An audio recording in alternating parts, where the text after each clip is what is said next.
बिस्मिल्लाहिर्रहमानिर्रहीम। अस्सलाम वालेकुम friends, my name is Ali and welcome to Ali Tareen TV. इस्लाम ऐसे ऐसे जंगजू, सिपाहसलार और दानिशवरों से भरी पड़ी है जिनकी अजमत और शुजाअत की दास्तानें सुनकर मुसलमान तो मुसलमान, गैर मुसलमान भी अश अश कर उठते हैं। तरीक इस्लाम में खिलाफत अब्बासिया और खिलाफत उस्मानिया वो अजीम दौर हैं जिनमें इस्लाम तेज़ी से फैला।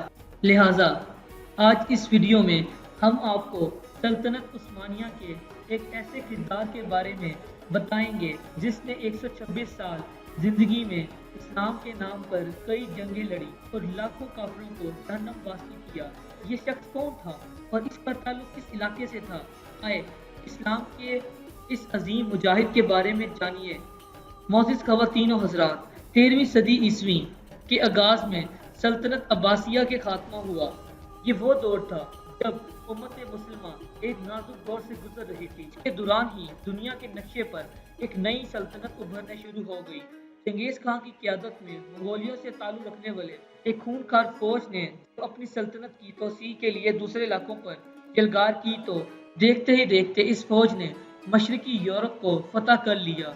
यही नहीं बल्कि जंगजू फौज ने चीन और खलीज फारिस तक के इलाके जात पर इतनी ताकत और रूप इलाका जात पर अपनी ताकत और रौब दबदबा बिठा लिया और इसके बाद यहाँ हुकूमत कायम कर ली। अभी यहाँ हुकूमत कायम करने में कामयाब हो गई। नाजरीन, मंगोल फौज बर्बरियत की जो दास्तान रकम की है वह रहती दुनिया तक सियासफात के हिस्सा रहेंगी।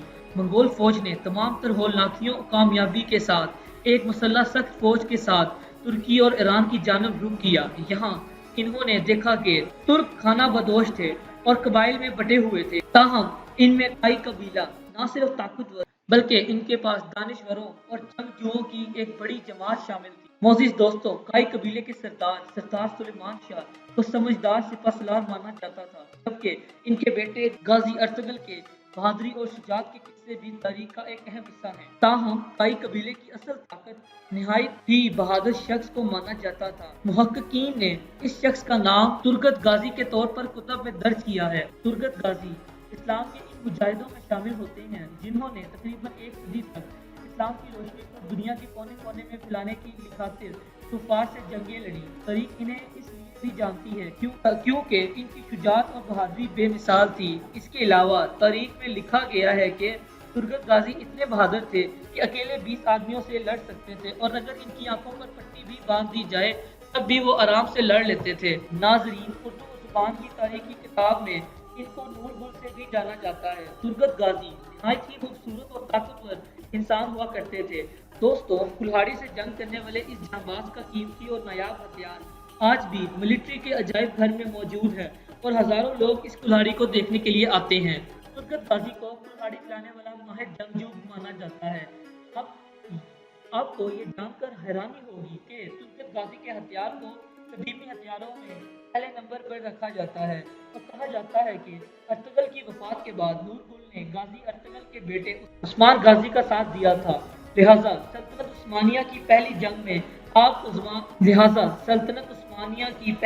में आप गाजी उस्मान के साथ रहे और 1299 में आपको उस्मान गाजी ने अंगोल को फतह करने के लिए भेजा। आपने एनाबोल को फतह किया और 36 साल तक इस शहर के गवर्नर रहे। मोअज़्ज़िज़ दोस्तों, तुर्गत गाजी का इंतकाल भी एक मशहूर जंग के दौरान हुआ। इन्होंने 126 साल की तवील उम्र पाई।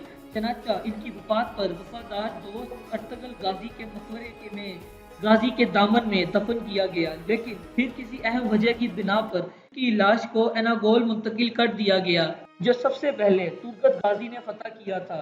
दोस्तों, आखिर में दुआ है कि अल्लाह पाक इस्लाम के इन मुजाहिदों को जन्नत अव्वल फिरदौस में जगह अता फरमाए। आमीन। And if you like the video, please comment, subscribe and press the bell icon. तब तक के लिए अल्लाह हाफिज।